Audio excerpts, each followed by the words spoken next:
Let us pray. Almighty God, look beyond our mistakes and see our needs. Remind us that we are created in your likeness, and our hearts are restless without the gift of your peace. Lord, speak to our lawmakers today and teach them to listen through wars and rumors of wars for your still small voice. Guide them to learn the language of prayer and daily experience its power in their lives. May they be calm when you would have them listen, grateful when you would have them blessed, and obedient when you would have them act.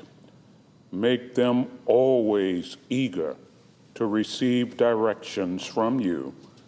And Lord, be with those throughout our nation and world who feel the pain of grief.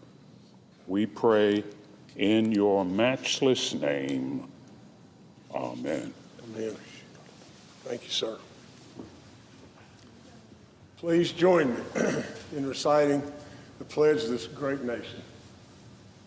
Pledge allegiance to the flag, to the republic which stands, one nation, under God, indivisible, with liberty and justice for all.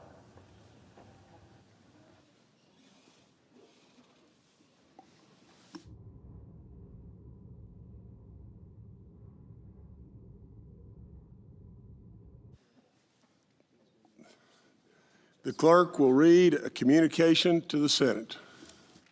Washington, D.C., March 20, 2026. To the Senate, under the provisions of Rule 1, Paragraph 3 of the Standing Rules of the Senate, I hereby appoint the Honorable James C. Justice, a senator from the state of West Virginia, to perform the duties of the chair. Signed, Chuck Grassley, President pro tempore.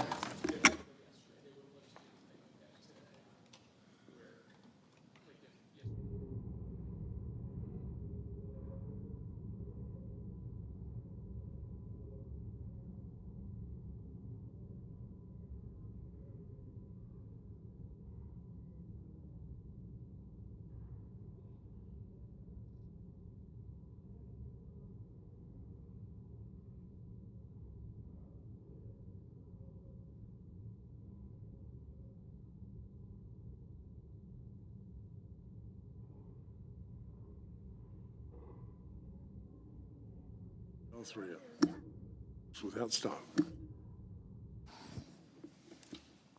Under the previous order, the leadership time is reserved. Morning business is closed.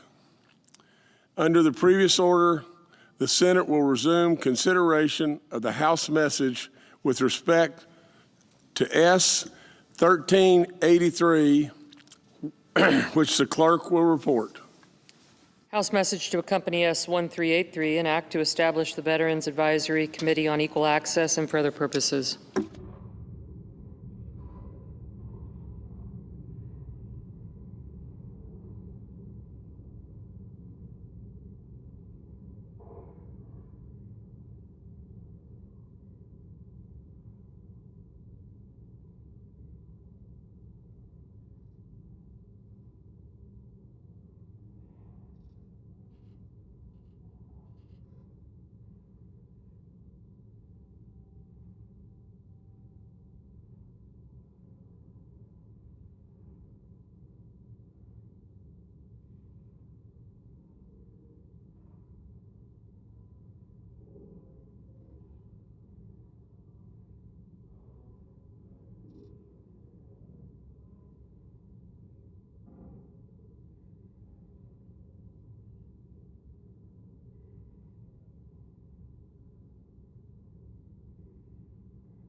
The Majority Leader.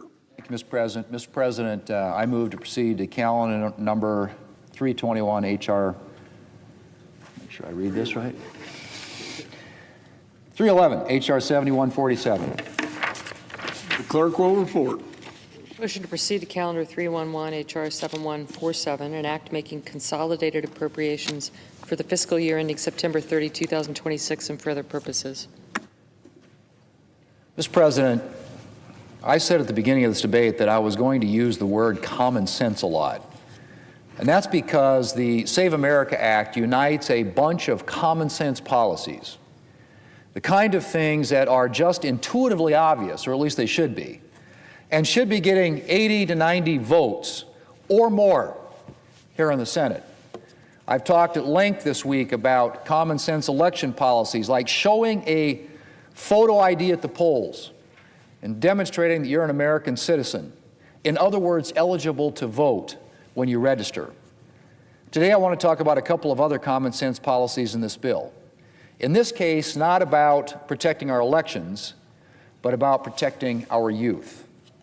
Mr. President, in recent years, we have seen men, biological men, who identify as women take up spaces in athletics meant for actual women and girls. And this is happening across a range of sports.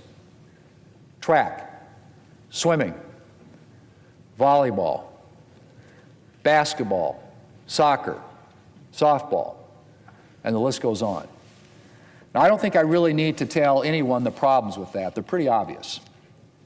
There is the physical danger, of course, that can be posed to women by men competing in their sports. But more than that, Mr. President, this is an issue of fairness and equality. At the most basic level, every roster spot that goes to a male is a roster spot that doesn't go to a female.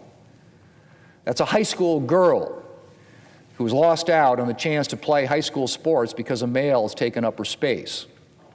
And for those women who are on the roster, the presence of a male on the team can and frequently does rob them of opportunities to excel. The simple, biological, scientific fact is that men possess physical advantages when it comes to sports. Things like greater muscle mass and greater aerobic power. And that means that, by and large, men are likely to dominate in women's sports, taking wins and medal opportunities away from women. And it's not just about the unfairness of losing out on a place on the podium. Being knocked out of medal contention can mean the loss of things like college scholarships.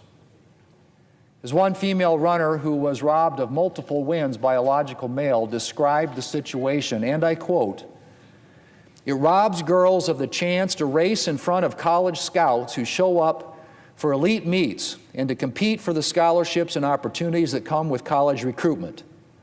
I'll never know how my own college recruitment was impacted by losing those 4 state championship titles to a male.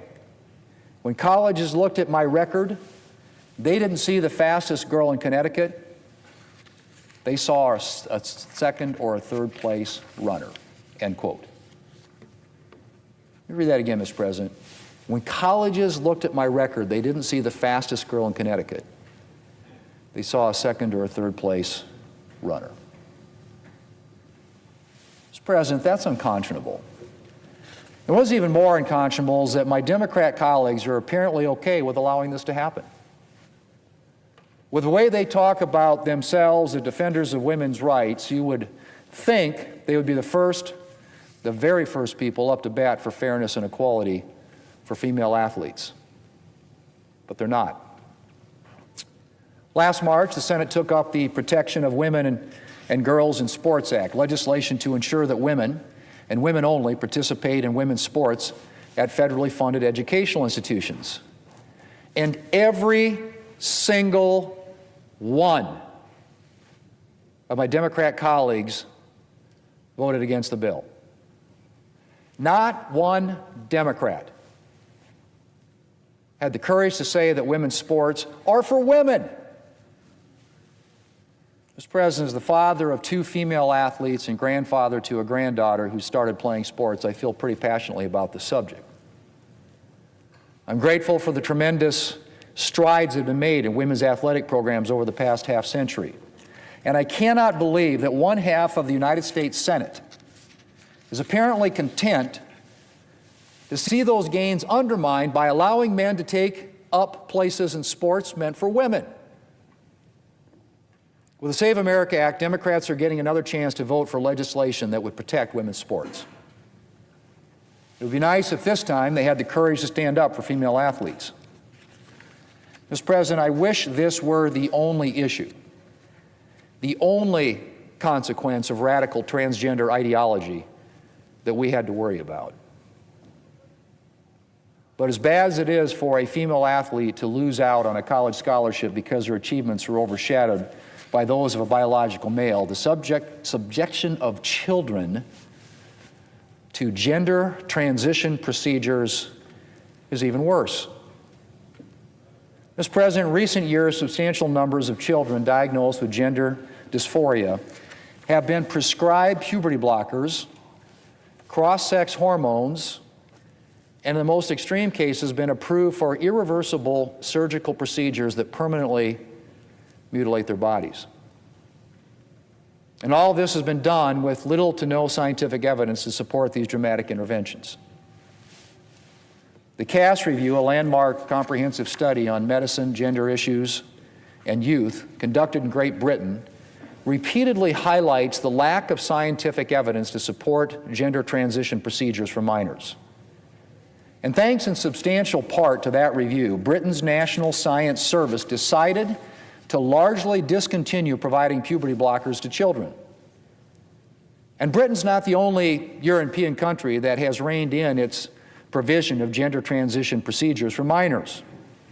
Finland, Sweden, and Denmark have also done so. And a New York Times piece notes that there is reason to believe that there are other European countries that may follow suit.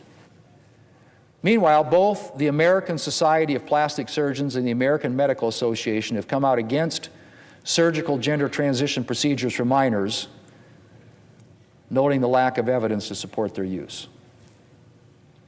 Mr. President, it's become very clear that we simply do not have substantial scientific evidence to suggest that gender transition procedures benefit children.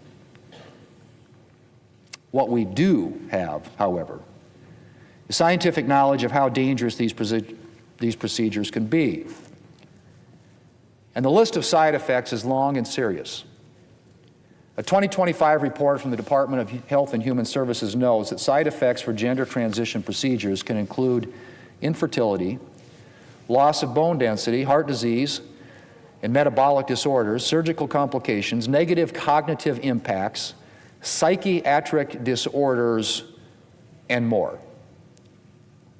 It is unthinkable that we're subjecting children to these dangers before they can have any real understanding of what they're consenting to. 12 and 13-year-olds, Mr. President, cannot understand what it will mean to possibly damage their bones for the long term. 14 and 15-year-olds are not capable of comprehending what giving up their fertility could mean. That's because they're children, Mr. President.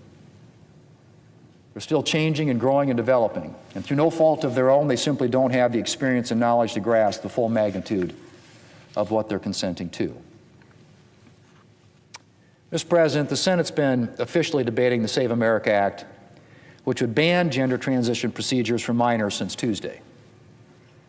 And I've been struck by the near total silence of my Democrat colleagues on this issue during this debate. Despite their embrace of the extremes of radical gender ideology, witness the refusal of even one Democrat to stand up for women in sports. I'm not sure I've seen a single Democrat come to the floor to defend gender transition procedures for minors. Now, they could just be keeping their powder dry for now, but I have to wonder if maybe some Democrats are reluctant to publicly advocate for subjecting children to, in many cases, irreversible medical procedures backed up by little scientific evidence with a whole host of serious long-term side effects. Open the 2025 HHS report on gender transition for children, and you come across this horrifying passage, and I quote, Mr. President, "In many areas of medicine, treatments are first established as safe and effective in adults before being extended to pediatric populations. In this case, however, the opposite occurred.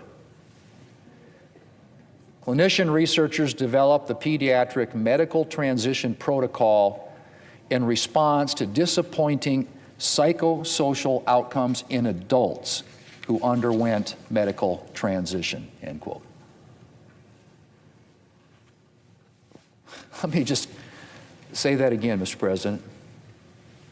Clinician researchers developed the pediatric medical transition protocol in response to disappointing psychosocial outcomes in adults who underwent medical transition.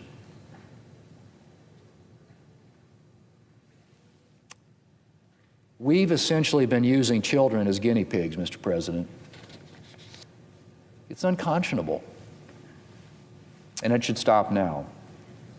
The Save America Act will give every member of this body a chance to take a stand against the abuse of children. And I urge every member of this body to vote to protect children from further harm. Mr. President, I yield the floor, and I suggest the absence of a quorum. The clerk will call the roll. Ms. Osterbrooks.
President, The Democratic leader, I ask unanimous consent the quorum be dispensed with.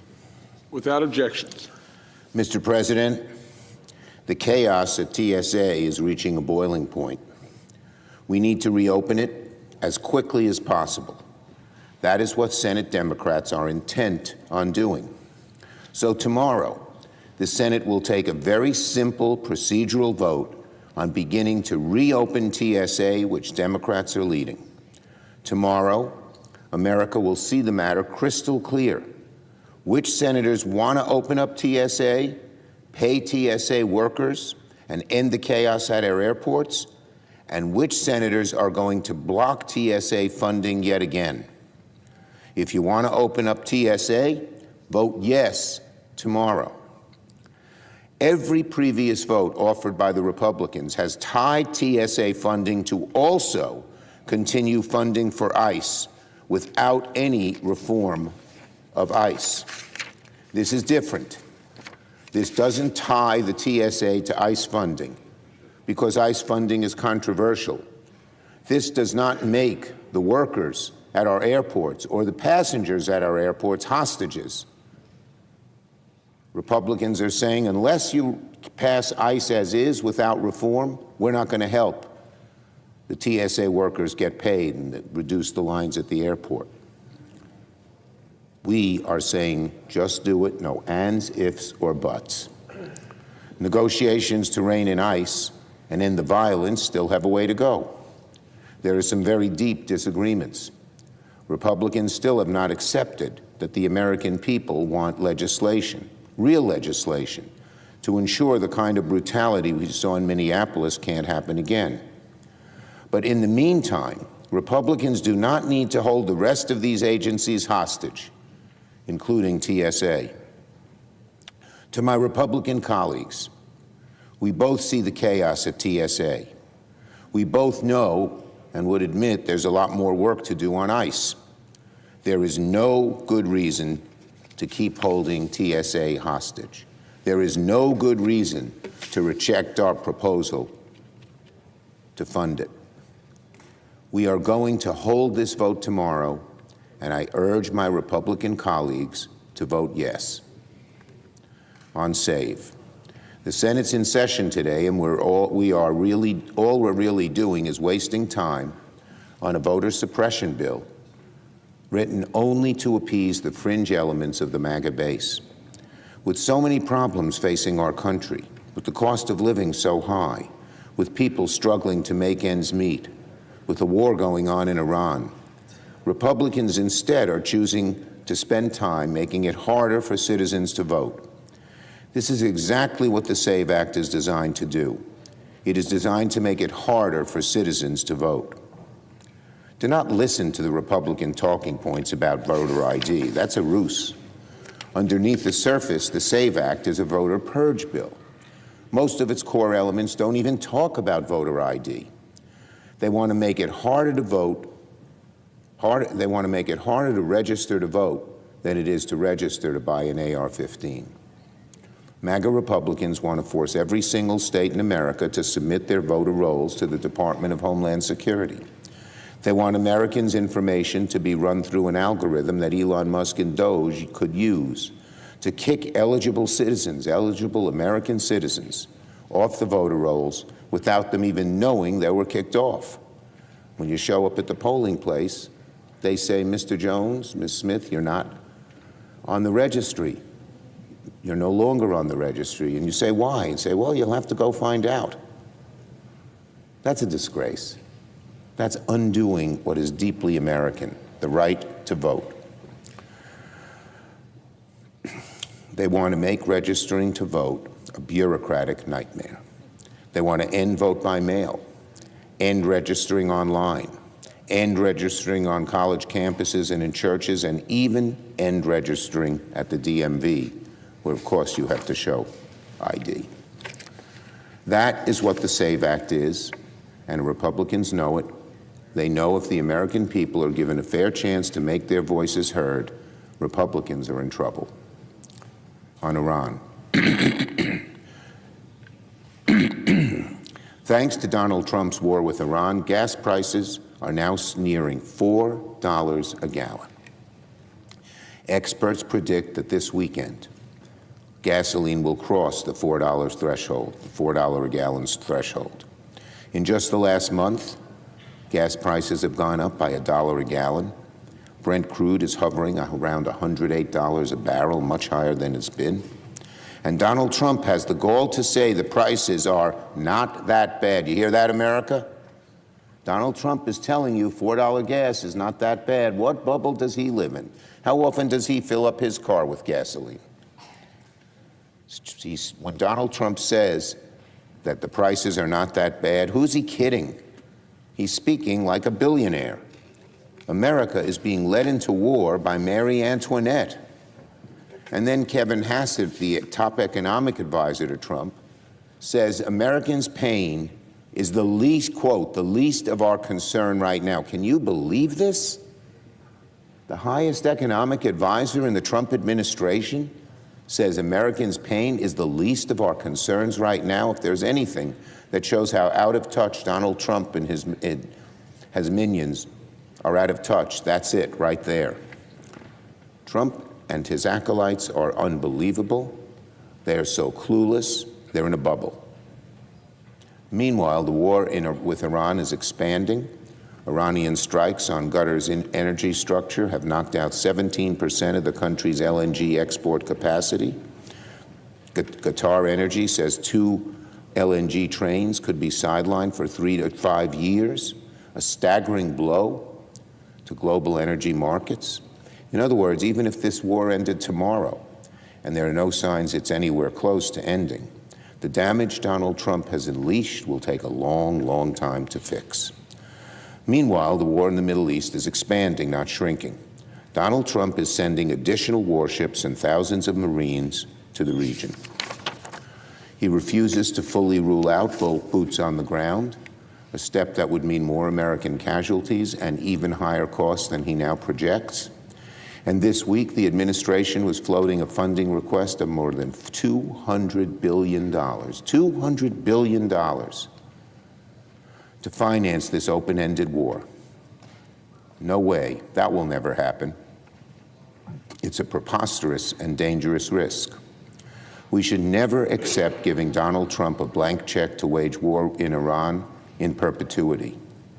Even a fraction of the $200 billion is unacceptable for a war without a plan, without an endgame, without the support of the American people.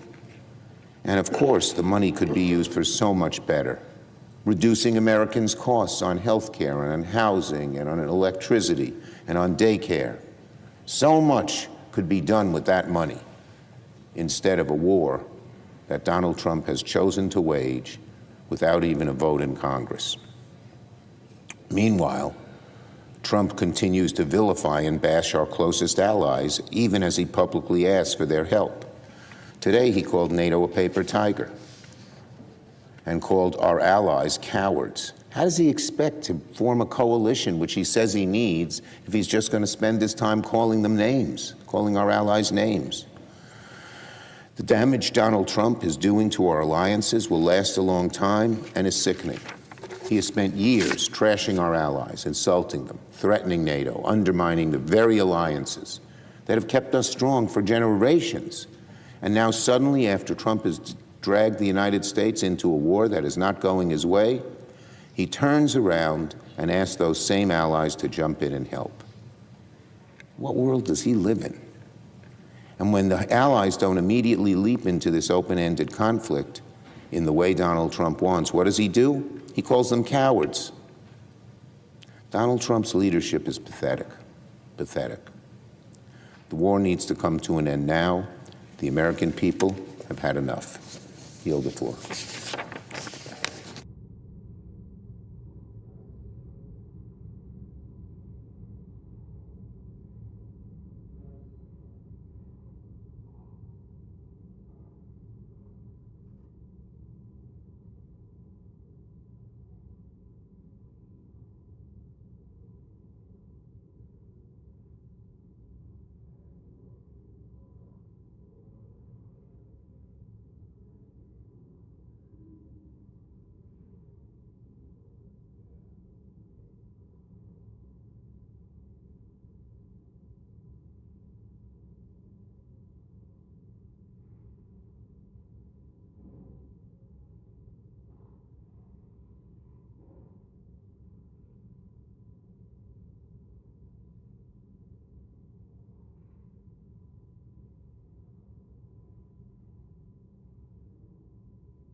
The Majority Whip. Thank you, Mr. President.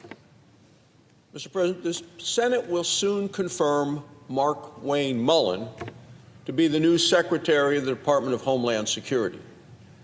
It is critical at this time that we have a fully functioning and fully funded Department of Homeland Security. The American people need that to keep all of us safe. We are going to do very well having Senator Mullen's trustworthy leadership in place. But today, the department is not fully funded. It is not funded at all because of the Democrats. We just had the Democrat leader on the floor of the Senate saying he wants to vote against funding the Department of Homeland Security. And he says he plans to do it again today. Right now, the Department of Homeland Security is shut down. People are unpaid. And the Democrats are the ones that continue to proudly say that they're the ones defunding it. For 35 days, they have blocked every effort to reopen the Department of Homeland Security. It's time to vote to get it open again. Americans need and deserve safety and security. The Democrats are preventing it. Americans all around the country are on high alert because they have seen multiple attacks by radical Islamic terrorists across the streets of this nation. Americans have died and blood is on their hands.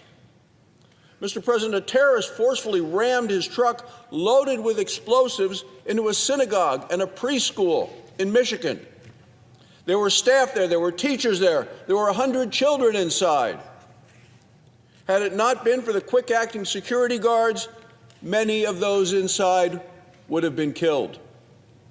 We later learned that that terrorist brother was a commander in the terrorist group Hezbollah.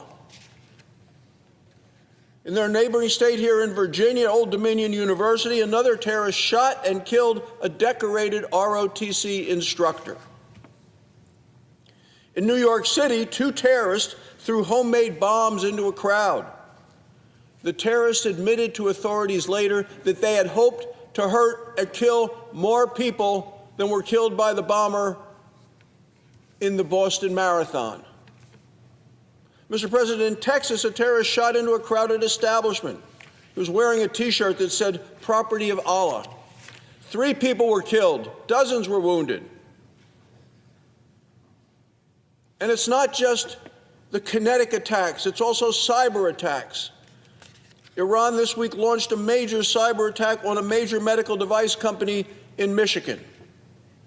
Because of that attack, hospitals around the nation had to temporarily pause transmitting vital sign data from patients under treatment. The attacks continue, and the Democrats continue to defund our Department of Homeland Security. Mr. President, the Wall Street Journal noted this week that the cyber attack that we've just witnessed against a medical device company shows the reach of Iran's cyber capabilities. The Department of Homeland Security was set up after the 9/11 attacks in 2001. And they were to prevent all of these kinds of attacks, and the Democrats have shut it all down. Yet because of the department's shutdown of the Department of Homeland Security by the Democrats, our nation is vulnerable to terrorist attacks on multiple levels: physical, cyber. And Republicans stand ready to end the shutdown today. We want to end it today. We're going to vote today. The minority leader was on the floor. He said, well, tomorrow we're going to have a vote about trying to change committee assignments and move something over there and move it around, and we'll just deal with one part of it. Mr. President, the country needs to be protected. The American people need to know that they are safe in their communities. The White House has outlined an entire list of bipartisan solutions to address the concerns that the Democrats have raised. They include expanding the use of body cameras for officers, making IDs for officers clearly visible. Democrats have rejected all of these good faith offers. They've rejected bipartisan solutions, and instead they once again are trying to peel apart the Department of Homeland Security. This is a comprehensive department put together after terrorists attacked us in our homeland, and it's to protect the people of this country. Piecemeal Democrat bills cannot hide the fact that Democrats caused this current shutdown.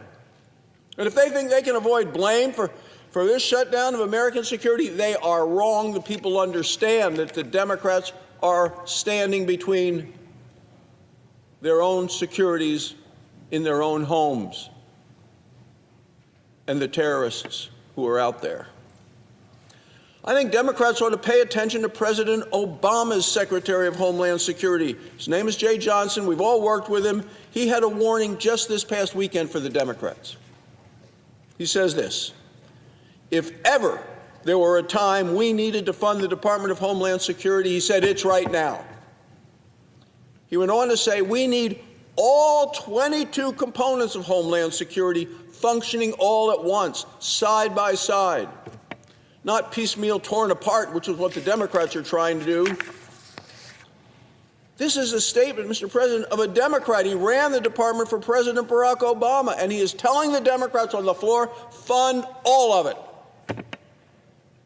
Senate Democrats have clearly lost their direction, and they have lost the argument. Even Democrats are saying they're wrong. One of the components of the Department of Homeland Security is something called Immigration and Customs Enforcement. The American people are well aware of that. Senator Schumer was on the floor just making a comment about them a few moments ago. He said they're controversial. Well, just a few years ago, Senator Schumer had something very different to say to NBC News. He said, ICE does some functions that are very much needed. Apparently he doesn't think any of it's needed today. Now he wants to abolish ICE. He said it. Democrats want to abolish ICE. They've said it. They want to defund law enforcement. You've seen the chants. You've seen the people. Defund police. Defund ICE. They don't seem to care about the safety and the security of people in this country. They seem to want to stand more with illegal immigrant criminals than they do with American people. This is a radical position. It's now also the default policy of the Democrat Party. So what are the necessary functions that Senator Schumer might have been talking about a few years ago when he says ICE does some functions that are very much needed? Well, one of those is called Homeland Security investigations. They're part of the Immigration and Customs Enforcement. Party wants to fund it. He wants it all gone. 7,100 special agents work for the Homeland Security's investigations. They do vital work that keeps America and Americans safe. This week alone, these hardworking agents helped to seize over 170 pounds of methamphetamine in Utah. Additionally, they arrested a child trafficker in California who was trafficking not one but two children. They helped to investigate and arrest an illegal immigrant in Louisiana who was a member of the terrorist group MS-13. That's this week. They want that entire department gone. The American people need that. We need that level of security. Senate Democrats are now defunding the American heroes who stopped drug cartels, who stopped terrorists, who rescued children from human traffickers. The actions of the Democrats continue to make our nation less safe. It is time for them to join us in protecting the nation's security. So we're going to vote again today. We're going to vote to fund the Department of Homeland Security, and we will fund it right away today, fully, immediately. And the Democrats are going to have to say whether they're going to stand with us and the American people, or they're once again going to stand against safety and security. They're the only ones standing in the way, and blood is on their hands. The American people will hold them accountable. Thank you, Mr. President. I yield the floor. The Democratic whip. Mr. President, 2 weeks ago, a woman named Kristi Noem came and appeared before the Senate Judiciary Committee. We had been asking her to come in and explain her management of the Department of Homeland Security for months. She said she was too busy. We knew better. We watched what one aspect of that department was doing with the ICE agents, not only in Chicago, which I'm honored to represent, but also in Minneapolis. So finally, she weakened and succumbed to our request and basically said, I'll come, we'll do the Senate on Tuesday, I'll do the House on Wednesday, and don't bother me for a while. Didn't work out as she planned. She appeared before the Senate Judiciary Committee and wouldn't answer questions directly to her about the management of the department and things that she had said and done. The Achilles heel turned out to be a $200 million publicity stunt, which she had bilked the taxpayers out of so that she could travel around the country by television and by social media, riding horses, appearing before Mount Rushmore, and she said the president approved it.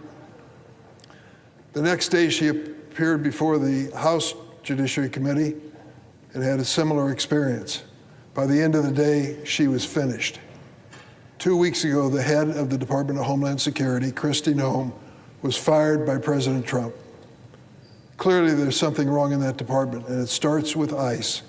This paramilitary force that showed up in the city of Chicago and across the United States and has killed at least 2, maybe 3 innocent American citizens.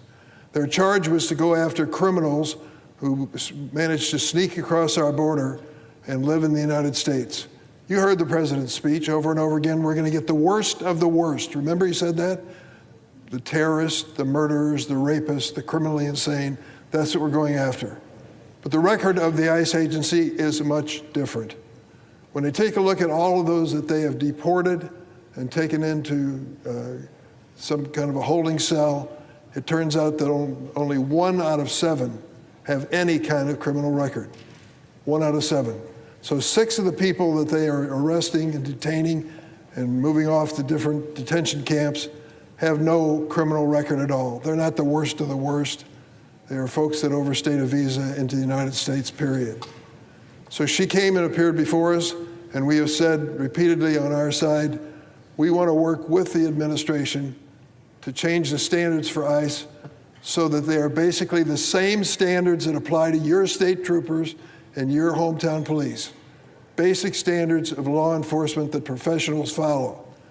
ICE is a far cry from that today. But what we're looking for are changes that makes them comply with the law and the Constitution. So there's a question of funding the Department of Homeland Security. 2 weeks ago, the Democrats said, here's our position. We'll fund everything in the Department of Homeland Security, all of it, including TSA, except for ICE, and we're negotiating with the White House. Let's get it done. 9 times, come to the floor 9 times, Democrats have come to the floor and said we'll fund the entire department, including TSA, including FEMA, including the Coast Guard. ICE, let's resolve by negotiation. We're in the middle of that right now. 9 times, the Republicans objected to that proposal from the Democrats. So to come to the floor now and blame the Democrats because people in TSA are not being paid doesn't reflect the reality of what happened on the floor. Now there's also a matter pending on the floor. Let's see if we still have a copy of it here. This is the matter that is before us on the floor of the United States Senate. It's entitled Save America Act. What this proposes to do is a dramatic change in registering to vote in America. Let me be specific. With this proposal, the proof that you have to present of your identity when you register to vote changes dramatically. When you look at the second page of this, they start listing what you have to bring in to prove that you are eligible to vote. The first suggestion is a passport. Well, half of the people in America, roughly half, own a passport and half do not. So if you decide that you want to get a passport to make sure that you or your son and daughter who's turned 18 get a chance to vote, how do you get a passport? Well, there's an agency of the government, the State Department, and you come and pay a filing fee of $165. You can get an expedited approval, a matter of days and weeks, for an additional $60, but it's basically $165 for a passport. Let me remind you, half of the people in the United States do not have a passport. Creating this as a standard in the election in November, can you imagine what's going to happen at the passport office? How many Americans register to vote each year? About 50 million. 50 million. How many passports are currently being issued by the Department of State without this law passing? 25 million. So you're going to triple the workload at the Department of State for people who want to be registered to vote in time for November. How is that going to work? No explanation. The second opportunity you have to prove you are really an American is to present your birth certificate. Problem. It turns out a substantial number of Americans don't have a birth certificate and have to obtain one. And secondly, there's a problem where the birth certificate reflects a maiden name of a woman before she was married or in a hyphenated relationship. And so there has to be a change made there. In each state, there is a cost and a time involved in that process. So this is supposed to make it easier to vote? No, not at all. What is it that has changed in America that makes us want to dramatically change the laws on registering to vote? Well, voter fraud, according to the other side of the aisle. People who are ineligible, they don't even profess to be Americans, they're going to try to vote. And you say to yourself, well, that must be a terrible problem. They say millions and millions and millions of people are involved in that. So let's take a look at the record. From 1999 into 2023, 24 years, do you have any idea how many people who didn't have American citizenship were prepared to violate the law and try to vote? Well, each year we're talking about some 50 million people registering, 24-year period of time. The number must be huge. 7 million? No. 700,000? No. 70,000? No. 700? No. The number is 77 people in 24 years attempted to register to vote in the United States and weren't legally American citizens. 77 out of the millions that were trying to register during that period of time. So the Republicans are proposing changing the law for everybody, no matter where you're from, no matter what your political affiliation may be, for a new standard of proof. It's not necessary. In fact, to charge $165 for a passport so I can prove I can vote is in the nature of a poll tax. What does the Supreme Court have to say about poll taxes? In a case of Harper versus Virginia Board of Elections, the United States Supreme Court declared that any poll tax was unconstitutional. The nation had already ratified the 24th Amendment, which declared citizens' right to vote in federal elections, quote, shall not be denied or abridged by the United States or any state by reason of failure to pay any poll tax or other tax.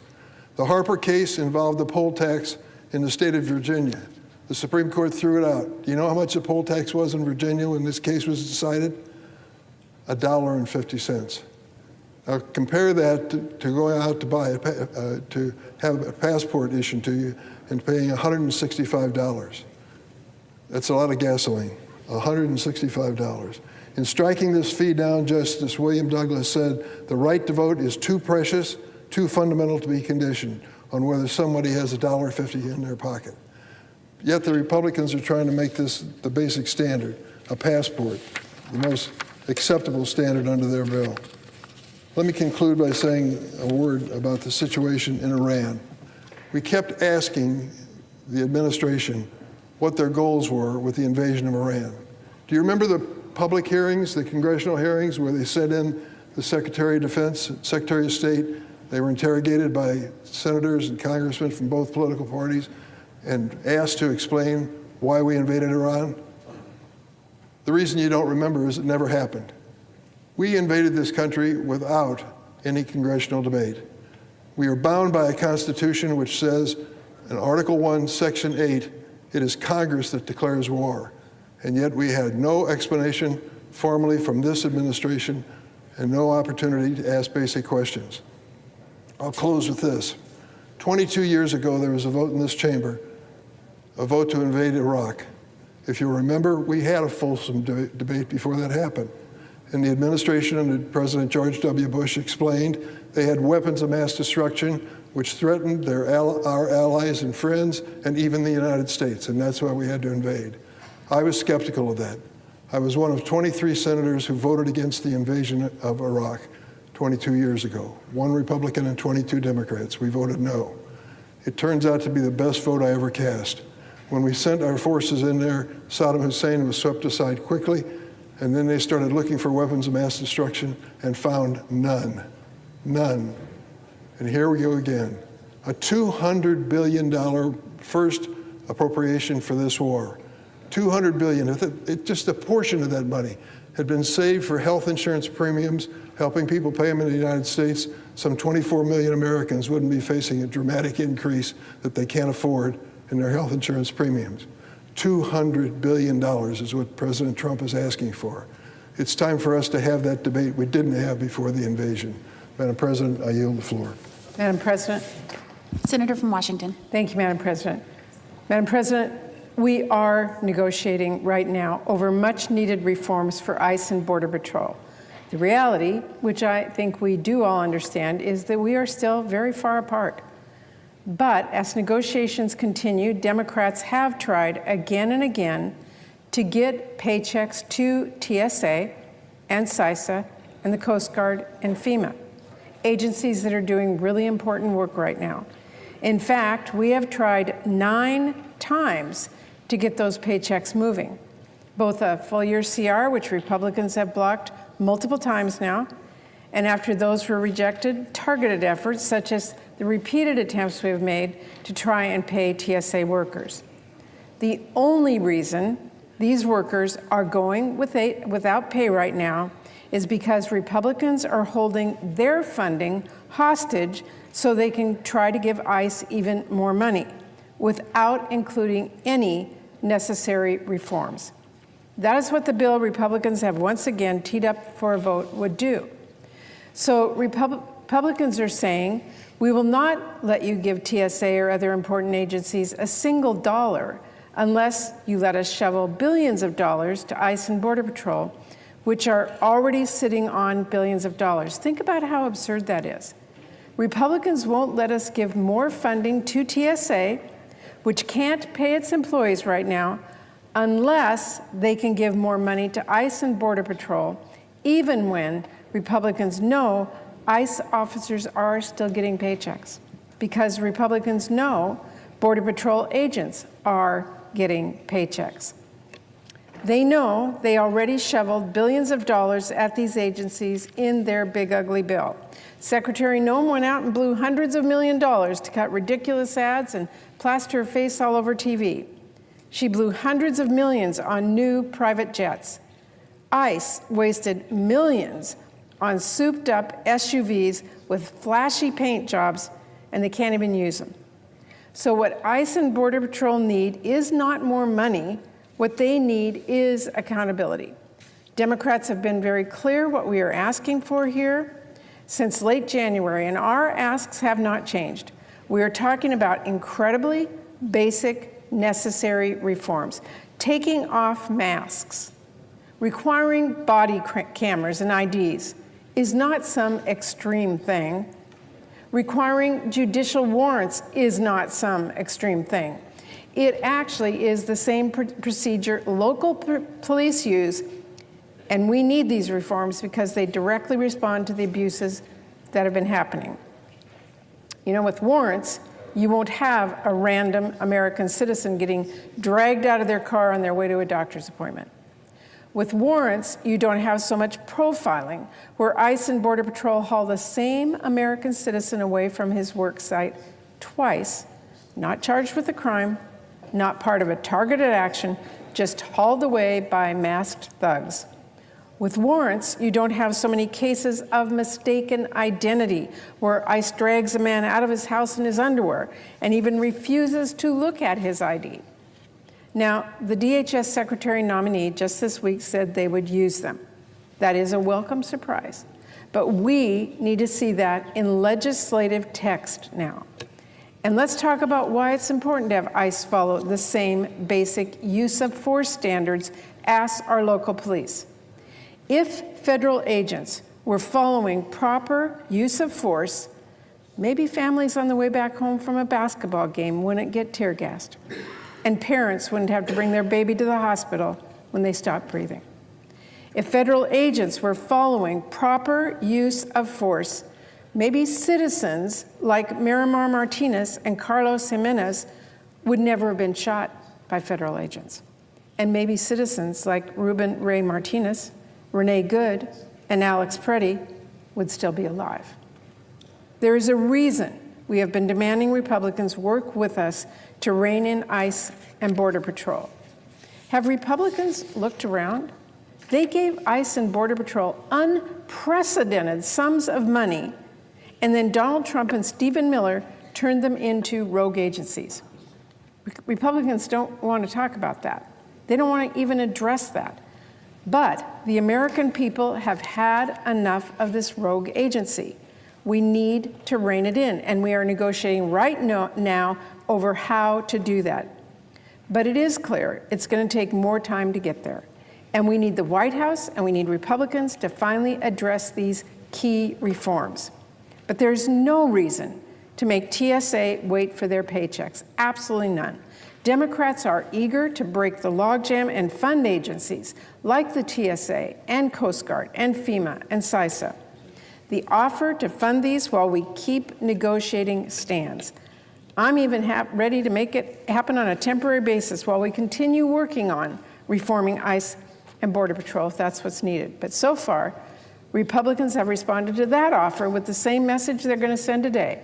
Republicans are saying, no, we will not give you any TSA funding, none, unless you shove billions of dollars at an agency that we already gave billions of dollars to.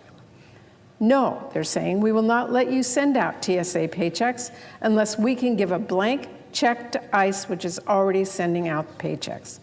Well, Madam President, let me be clear. We are not going to give Stephen Miller a blank check as this bill would do. I'm not going to stand by and let Republicans shovel more money at a rogue agency without real change in legislative text. Americans are demanding serious reforms, and we are putting our foot down.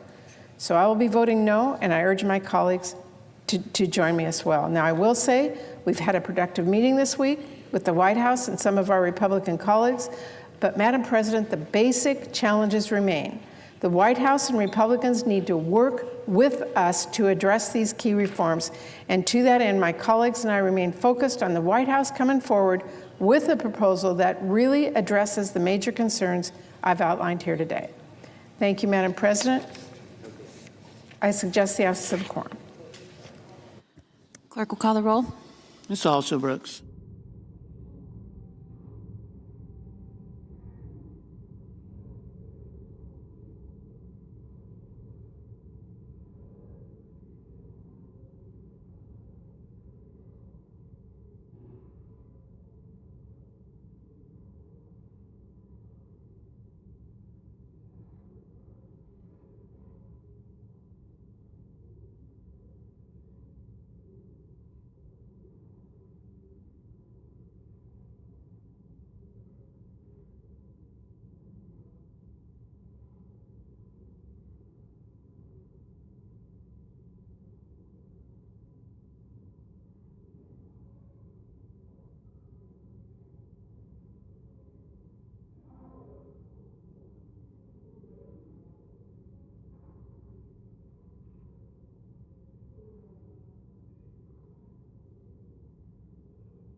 Madam President, Senator from Louisiana. I ask that the quorum call be suspended.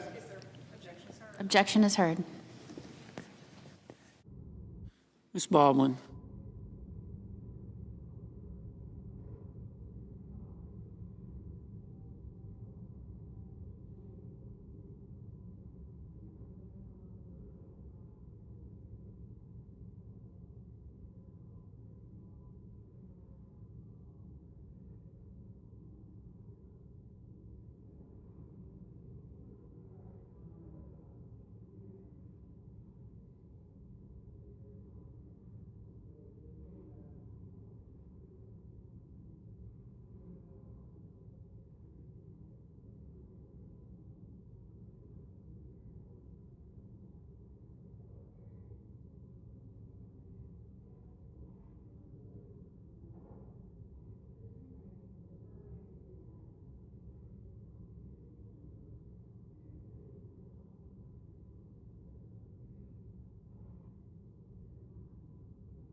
Madam President, Senator from I Louisiana. ask that the quorum call be suspended. Is there objection? Objection. Is there an objection? Senator from Washington objected. Objection is heard. Mr. Banks. Madam President, Senator from Louisiana. I'll be back. I hear you.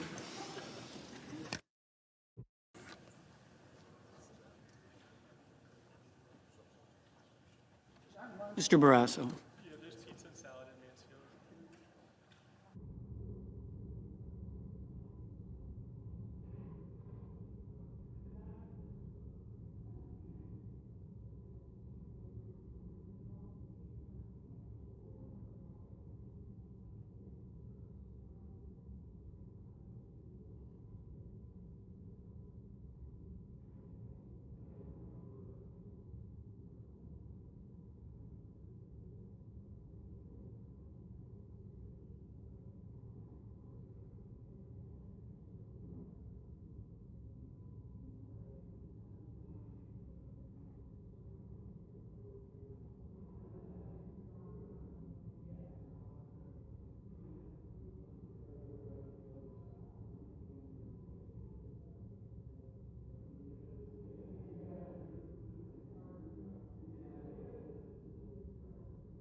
Madam President.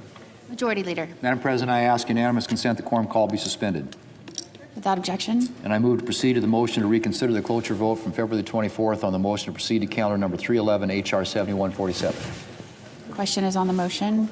All in favor say aye. Aye. All opposed, no. The ayes appear to have it. The ayes do have it. The motion is agreed to. Madam President, I move to reconsider the cloture vote on the motion to proceed to calendar number 311, H.R. 7147. Question is on the motion. All in favor say aye. Aye. All opposed, no.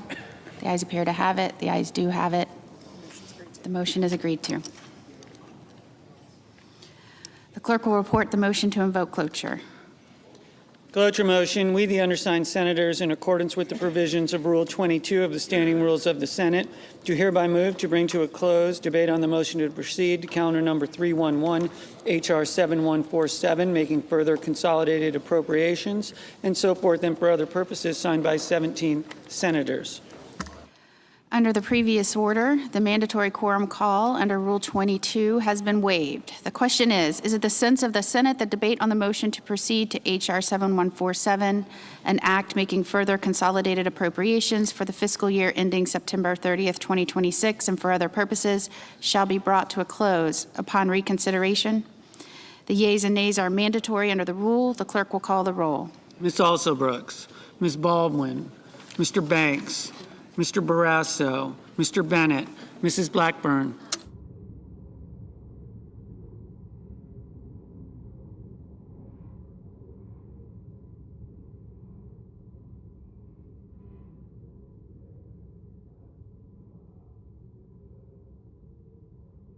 Mr. Blumenthal.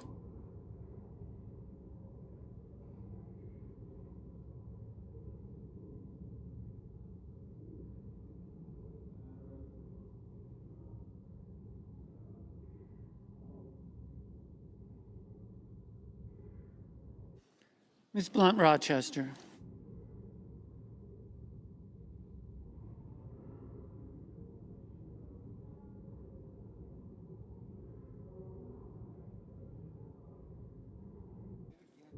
Mr. Booker.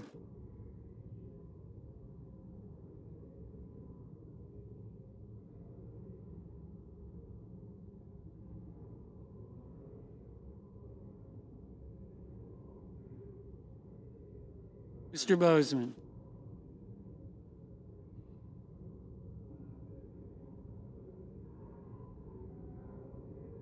Mrs. Britt.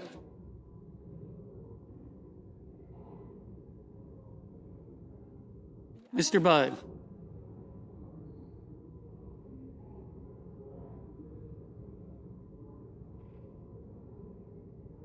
Ms. Cantwell.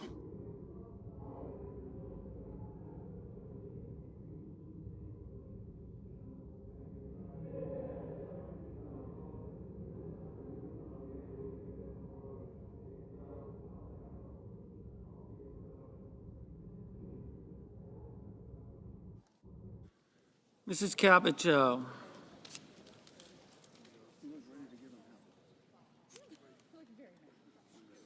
Mr. Cassidy. Ms. Collins. Mr. Coons.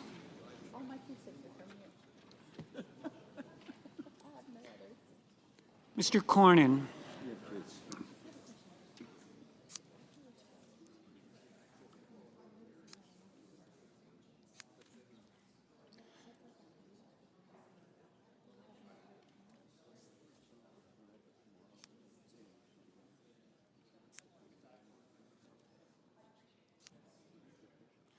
Ms. Cortez Masto, Mr. Cotton.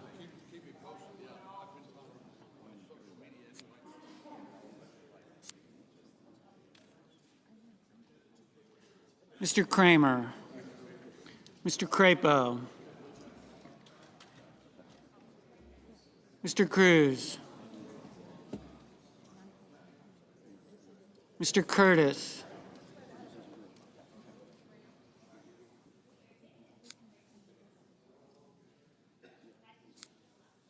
Mr. Daines, Ms. Duckworth, Mr. Durbin,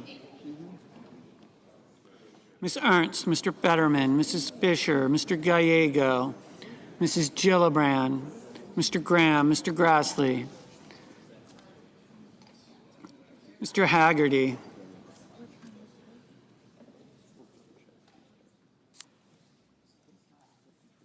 Ms. Hassan, Mr. Hawley, Mr. Heinrich, Mr. Hickenlooper, Ms. Hirono, Mr. Hoven,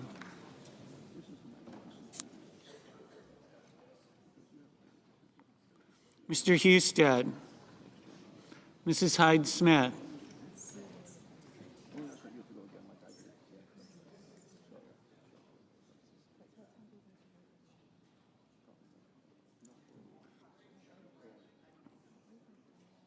Mr. Johnson, Mr. Justice,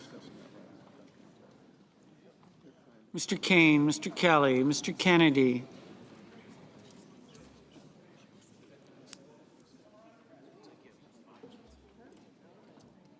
Mr. Kim, Mr. King, Ms. Klobuchar, Mr. Langford, Mr. Lee, Mr. Lujan, Ms. Lummis,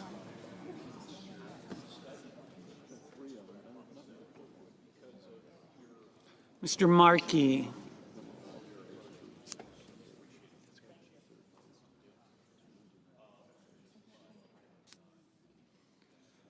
Mr. Marshall, Mr. McConnell, Mr. McCormick, Mr. Merkley, Mrs. Moody, Mr. Moran, Mr. Moreno, Mr. Mullen, Ms. Murkowski, Mr. Murphy, Mrs. Murray, Mr. Ossoff, Mr. Padilla, Mr. Paul, Mr. Peters, Mr. Reed, Mr. Ricketts, Mr. Risch, Ms. Rosen, Mr. Rounds, Mr. Sanders, Mr. Schatz, Mr. Schiff, Mr. Schmidt, Mr. Schumer,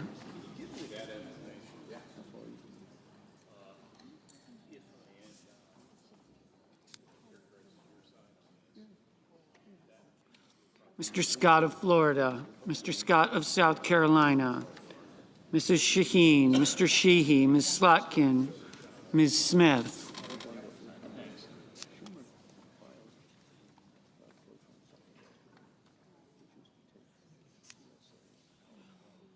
Mr. Sullivan, Mr. Thune, Mr. Tillis, Mr. Tuberville, Mr. Van Hollen, Mr. Warner, Mr. Warnock, Ms. Warren, Mr. Welch, Mr. Whitehouse, Mr. Wicker, Mr. Wyden, Mr. Young.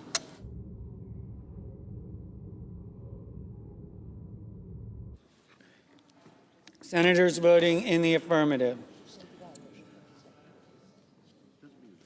Barrasso, Blackburn, Budd, Capito, Collins, Cornyn, Cruz, Ernst, Fetterman, Grassley, Hawley, Husted, Hyde-Smith, Langford, Marshall, Ricketts, Schmidt, Sullivan, Thune, Young.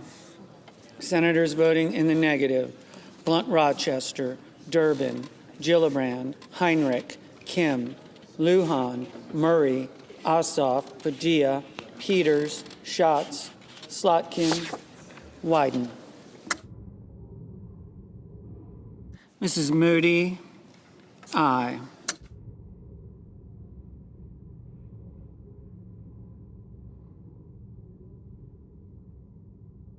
Mr. McCormick. Mr. McCormick, aye. Ms. Warren. Ms. Warren, no.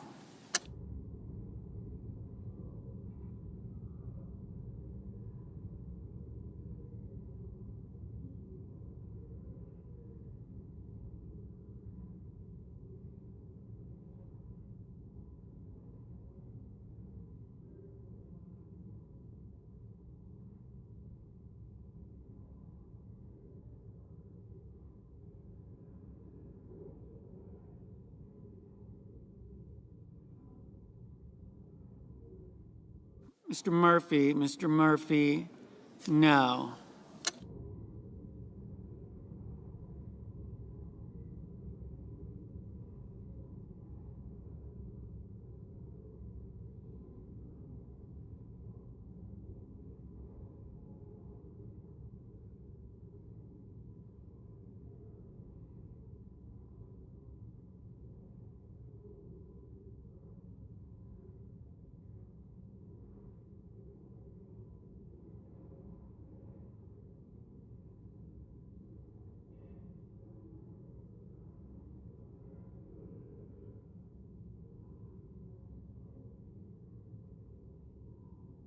Mr. Moreno, aye.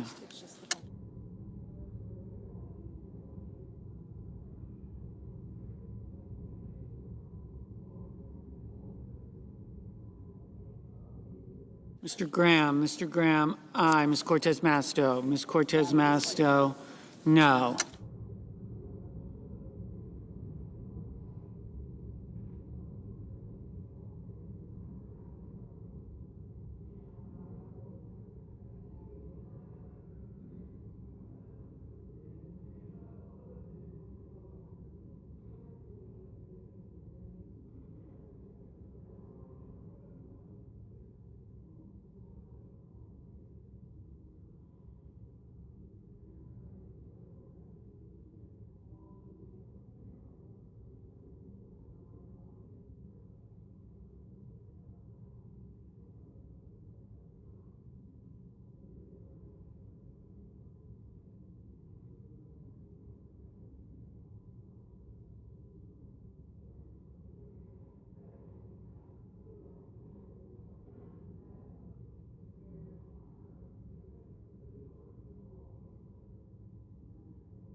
Mr. Banks, aye. Mr. Tillis, aye.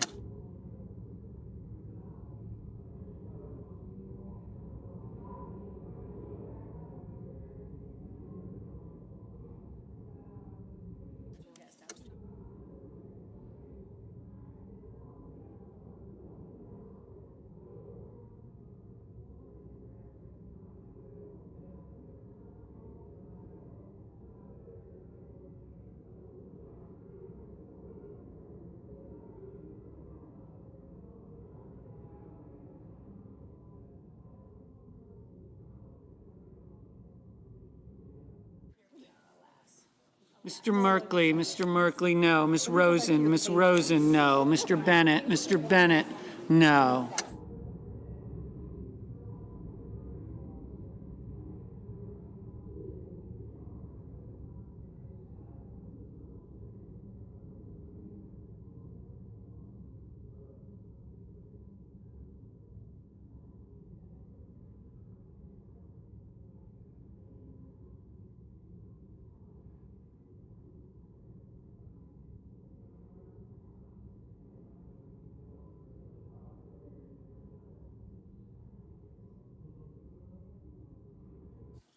Mr. Sanders, no.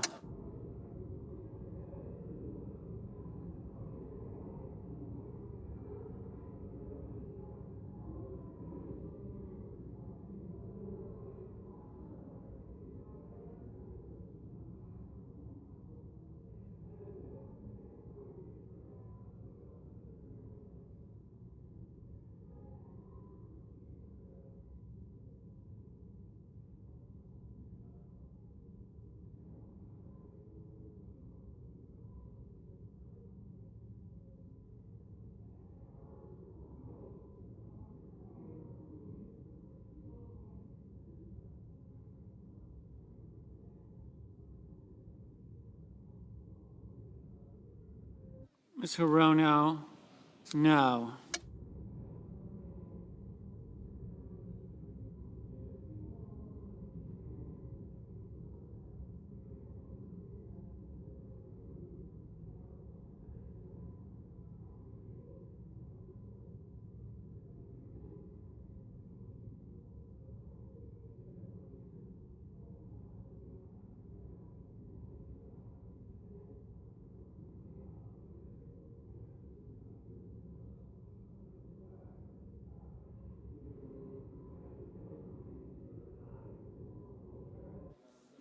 Mr. Markey, no. Mr. Cotton, aye. Mr. Risch, aye.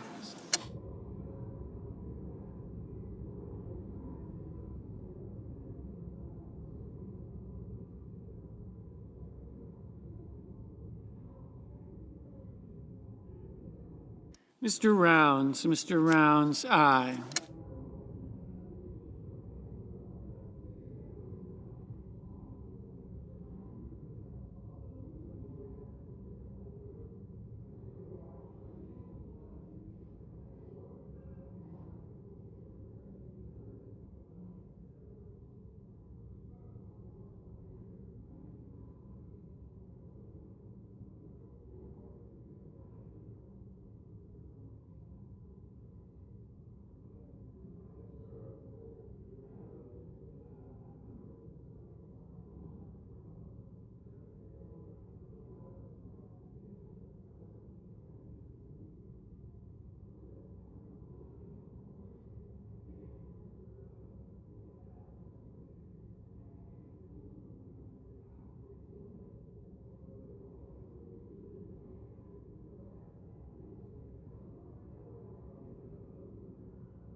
Mr. Haggerty, aye. Mr.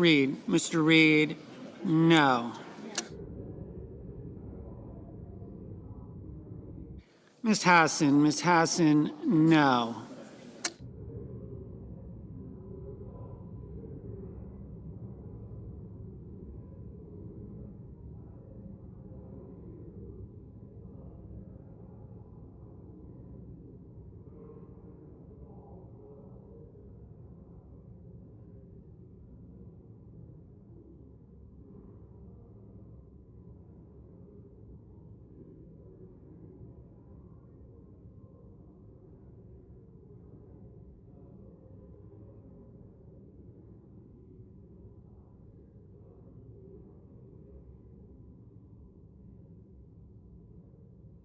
Mr. Johnson, aye.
Ms.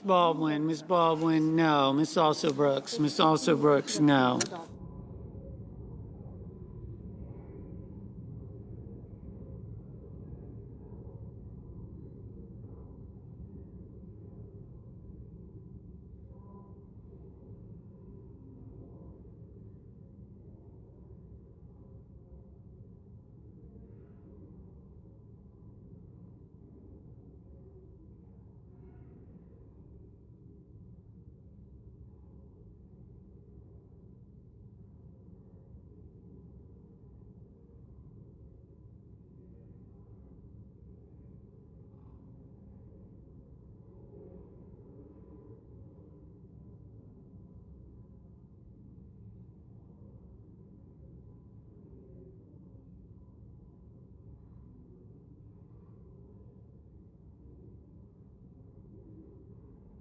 Mr. Bozeman, aye.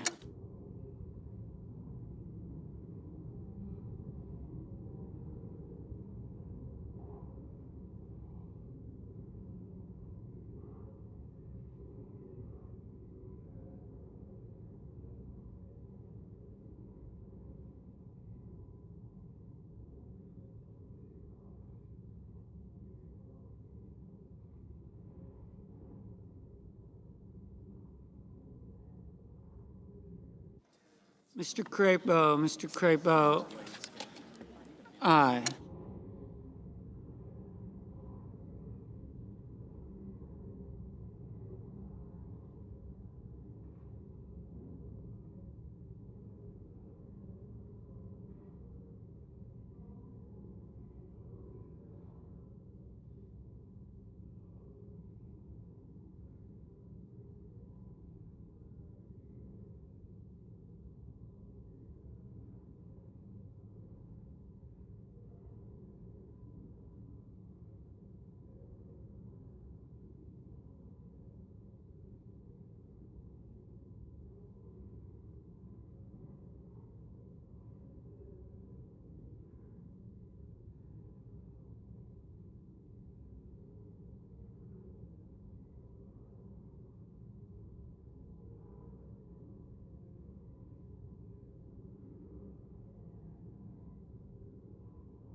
Ms. Cantwell, no.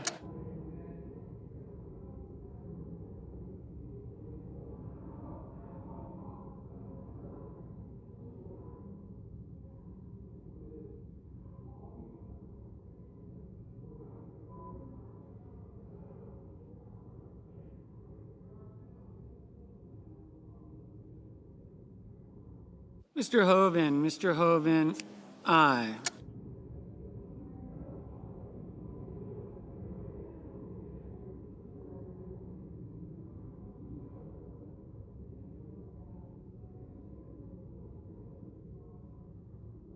Mr. Blumenthal, no.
Ms.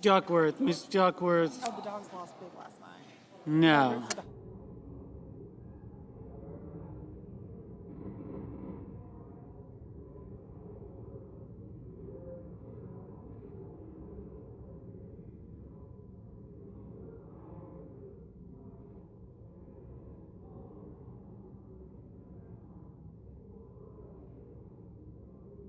Mr. Welch, no.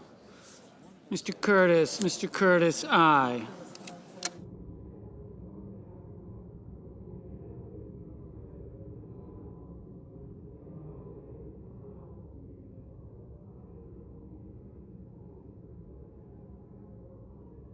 Mr. Cassidy, aye.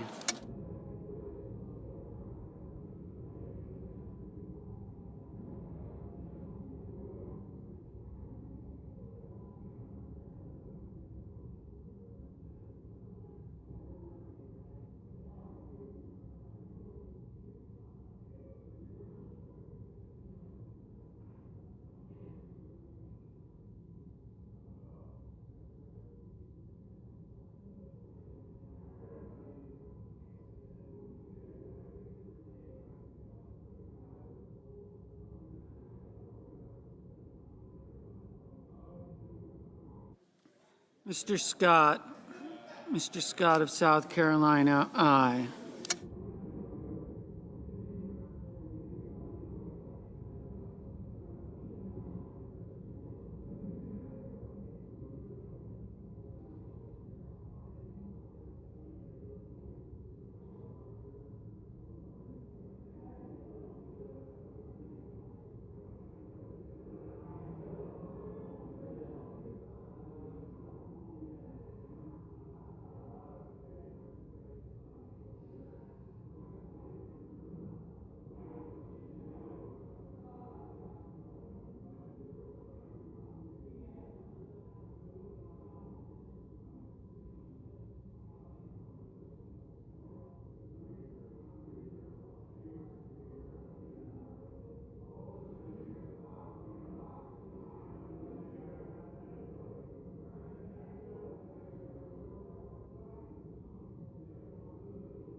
Mr.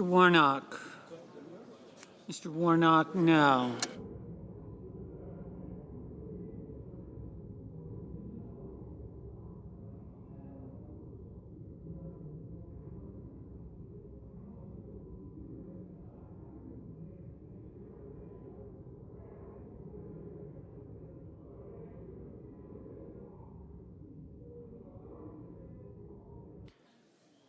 Mr. Warner, no.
Mr. Moran, aye.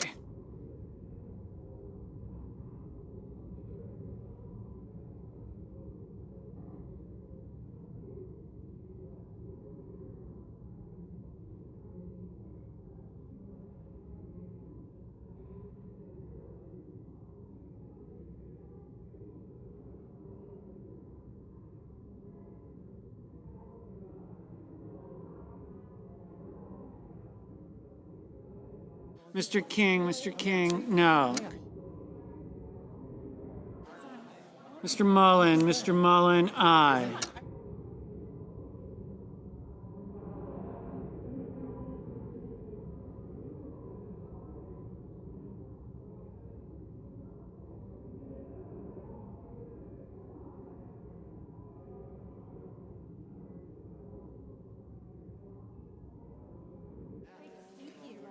Mr. Van Hollen, no.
Mr.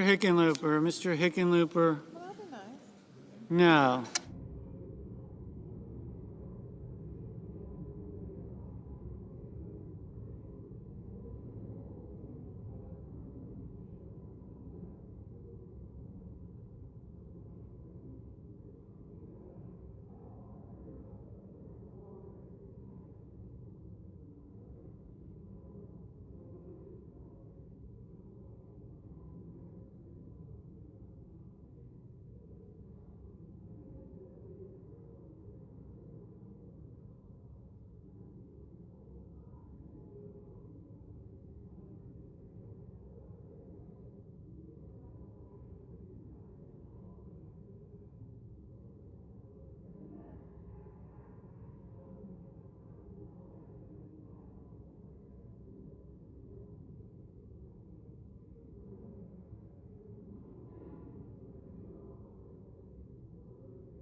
Mr. Booker, no.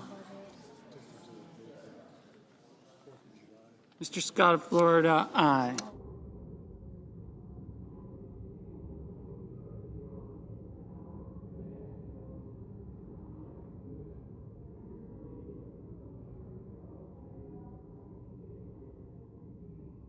Mr. Kramer, aye. Ms. Murkowski, aye.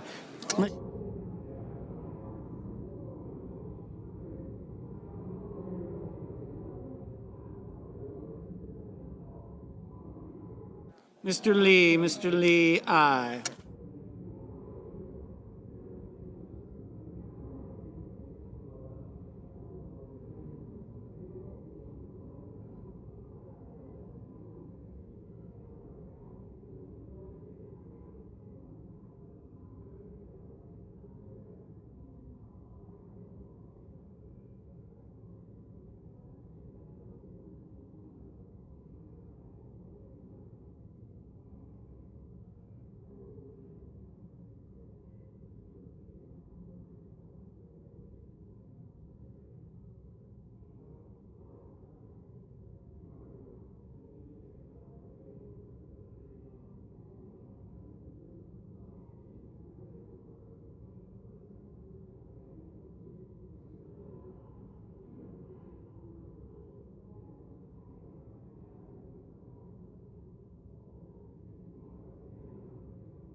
Mr. Justice, aye.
Mr. Schumer. Mr. Schumer.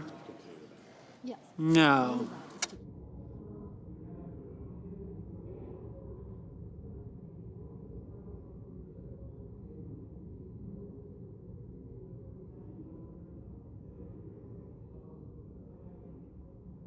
Mr. Kennedy. Mr. Kennedy, aye.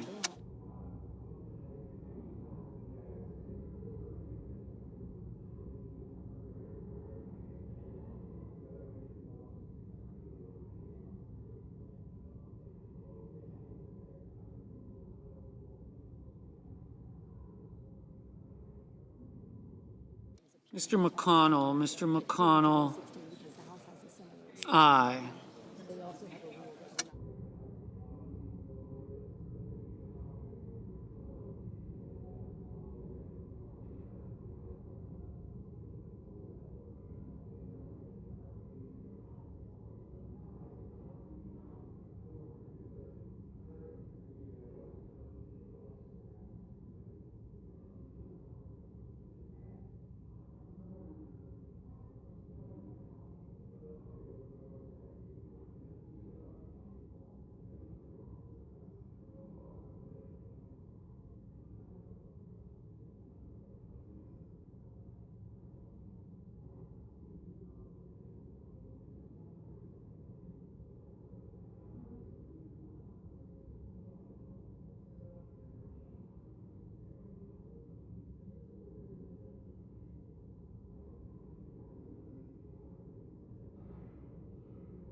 Ms. Lummis, aye.